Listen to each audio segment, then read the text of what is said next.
Lord O'Neill, Jim O'Neill, is a former chief economist at Goldman Sachs. He's also the former commercial secretary to the Treasury, and he was also an advisor to Rachel Reeves when the Labour Party were in opposition. He joins us now to give us the benefit of his views on this massive vibe shift when it comes to global trade. Thank you for joining us, Jim, if I may. You're welcome. Nice to be here, Rachel. Very interesting to hear your intro. And Well, did you agree? the wisdom of your mum. Well, what do you think, she was wise here? You know, I do think one has to try and think about the 40,000 feet issues here, and it's not easy.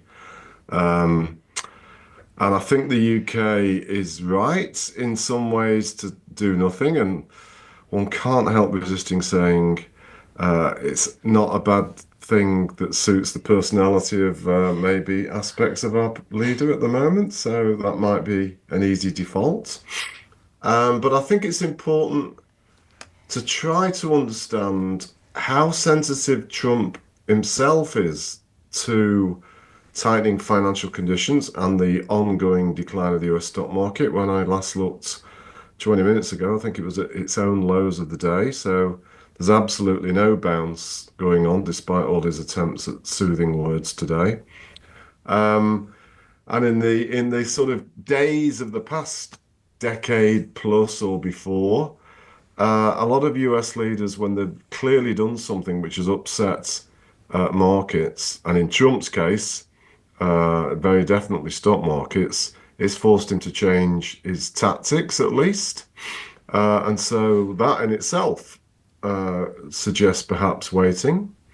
But at the same time, and this is the sort of deeper thing that's going around my head as I think about it more, and I touched on it in advance of Trump coming into power, thinking he might do some of this kind of, or try some of this, is that I find myself wondering whether the US is, Trump's sort of become popular because all the left behinds in the United States sort of see him as a real normal human being, weirdly, and that he's got their backs covered and he's going to try and fight for them. And obviously that's where this is all born from. And it's a bit pointless talking about the economics because it's basically bonkers. You know, the US is the only country in the world of more than 100 million people that appears in its top 20, the top 20 wealthiest. And that is pretty staggering. And, you know, the global system since my life started has delivered that for the United States. And the US, throughout many of its industries and many of its sectors, has exploited it, explored it, and benefited from it for all its citizens. Some more than others, and obviously some have left out. So the economics of it is bonkers. And a lot of people that are attempting to get Trump's ear know that, but Trump has this sort of weird thing with the people that he sort of promised them this, and he's doing it. Can But I? at some Yeah. some point he'll crack, I suspect. Yes. Let's talk about how important the bond markets are. But I do want to ask you, it seems to me that what he's promising, he can't deliver. He's going to Possibly. immediately import inflation with these tariffs that start to come in tomorrow, the 10% tariffs anyway. Hmm. But building up the reshoring manufacturing is going to take years. So he's got a 4-year term. So this is just bad politics as well as bad economics. If he wants to make America wealthy again through the imposition of universal tariffs, I don't think this is the right way to do it, especially as America is basically a service economy.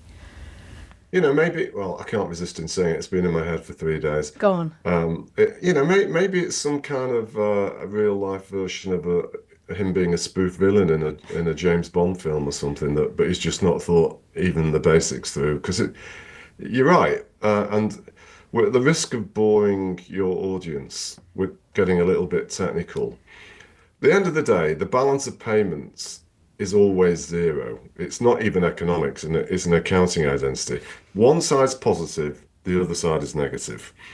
And if you're trying to get rid of the trade deficit, that means by definition, you're trying to stop as much capital inflow coming into your country as there's been before. And yet, you look at what he had to say in his presentation of all of this, I suppose you could call it presentation. What was it, Wednesday night? He was banging on about how the US is going to get 7 trillion of capital inflow. And if that happens, which I don't, who knows, that's not going to help his trade performance at all. And at the core of it all, and the reason why the US is in this situation is because the US consumes way more than it saves. And that should be usually regarded as a pretty clever way of interacting with the rest of the world until the rest of the world doesn't want to finance it anymore. But he's almost like deliberately bringing that on. And this links into where I've sort of been pondering more and more is it's against the background of the US in absolute terms, slowly becoming the biggest economy in the world. And it's sort of like almost an instinct to lash out because the US is so eager to remain the biggest guy in the world. And they're completely confusing being big and being wealthy because the way they're going here, yes, they're going to cause lots of harm to the rest of us, but they're also going to start to undermine what has made America so truly special and so wealthy. Yeah. And I'm sure we'll get into it in a second or so, but in my opinion, I think there's a case for other countries around the world, including ourselves, free of Brexit and supposedly now thinking as what does the UK really want, to actually explore together whether it might actually want to deepen trade ties with each other, especially in services. And if the US wants to carry on down this path, because even though it's so big, it's less than 25% of global GDP, and the rest of the G7 put together are the same size. And you bring in India and you bring in Australia and probably China, and guess what? You can offset it if you're serious about doing stuff with other people. Well, so if Trump was listening to you saying that, essentially that in GDP terms, the EU can trade blows match the US in terms of the G7, same amount can punch above its weight as well.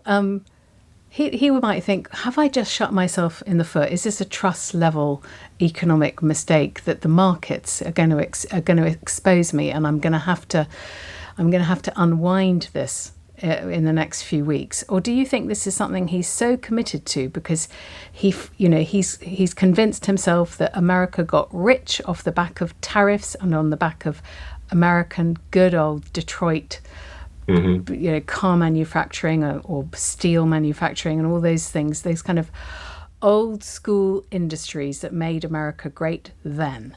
But the idea that he can make America great again by reviving these, by reshoring manufacturing is I think crazy, and the markets think it's crazy too. Correct. I also, from my many decades of experience and understanding, I think a bit of that economics is merely a social science. Don't undersell yourself, Jim. No, us we often get a lot of things wrong. But what I have learned is when the economics profession have the same view as markets, you don't really want to go the opposite way. And that we have seen in a bigger way in the past few days than virtually any time I can remember in my career. I would often, if the markets don't have the same view as the ongoing commentary of a lot of economists, because of my experience, I'd often lean with the markets. But on this occasion, they're all saying the same. So whether that'll be enough for Trump to back down now, I don't know. He'd probably describe it all as fake news and no doubt try to make out that the stock exchange have got the wrong calculations. And who knows with this amusing character. But I think it would be. I'm assuming his way out will be to try and persuade some other country to offer some minuscule sort of token, and next minute he'll be saying, see, I just wanted to get the other countries to do something that might help us, and then he'd sort of back off. So he's giving them the Zelensky and the White House treatment, isn't he? It's shock and awe. I read somewhere that Scott Bessent says these are caps. These are the top levels of tariffs that are going to be imposed. They're not going to go any higher. I mean, Scott is an interesting. Yeah, I Yeah, heard you mention him before. Scott would not have been daft enough to have devised that back of the envelope. yeah. Uh, Scott's. I know Scott from the past. He was trained and bred in the whole Soros glory years under Stan Druckenmiller. So Scott is no lunatic. And if he had Trump's ear, if he would be really trying to persuade him to now, you've made your point, look for some good deals so you can back out of this. And I think the fear that and the obsession with the US consumer is so big around the rest of the world, other countries probably would happily look to some kind of deal to make it easy for him to claim victory. But at the same time, uh, how that plays in with the scale of what he sort of is bravado about it all, I don't know.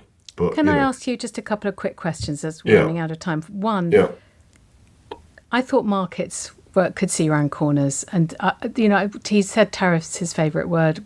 I hmm thought the reaction to this definitely wasn't baked in. Was it because the markets globally were surprised by the scale of the tariffs, or not the It's fact very that they good. happened? It's a very good question. I think there are three things that will say it very quickly. First of all, I think a lot of people in the markets expected Trump to focus on deregulation and tax cuts first, and all this stuff might come afterwards. And so the dilemma is he's not even seemingly focused on all that other stuff which markets probably might have liked, and he's gone straight for the jugular on the tariffs. Secondly, the breadth and depth of how he's approached it, I think, is bigger than virtually anyone I've seen suggest it might be. And it's pretty brutal. Yeah. And I think the combination of the two is what's really unsettled markets. And the third thing is the interplay of markets themselves, especially as this relates to the dollar. The markets, which I personally, not that I'm in it anymore, didn't I wrote something saying I didn't really see why this made sense, but the markets were positioned for the dollar to rise.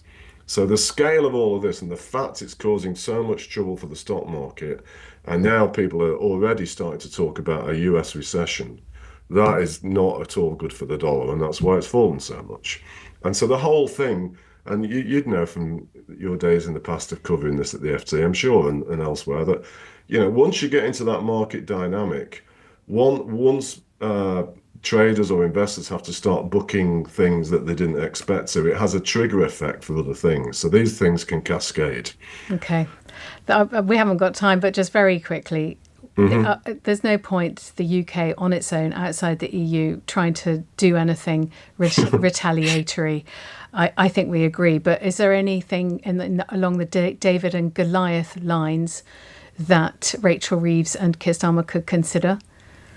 If I were them, I would use this as an opportunity to push the Europeans on getting more trade concessions, whereas until the past week, the EU probably would have been a lot tougher on conceding any of them because of all their rules and all the rest of it, as well as trying to have back channel discussions with the Chinese and not so back channel discussions with the Indians because they'll be feeling very bruised and threatened, which might give us a better chance of things with those. And crucially, very quickly, it should give them a message to be a lot bolder instead of being so timid about some of these big domestic things that need to get solved and they said they were going to do, because that would make us more resilient to all these things that we keep getting thrown at from the rest of the world.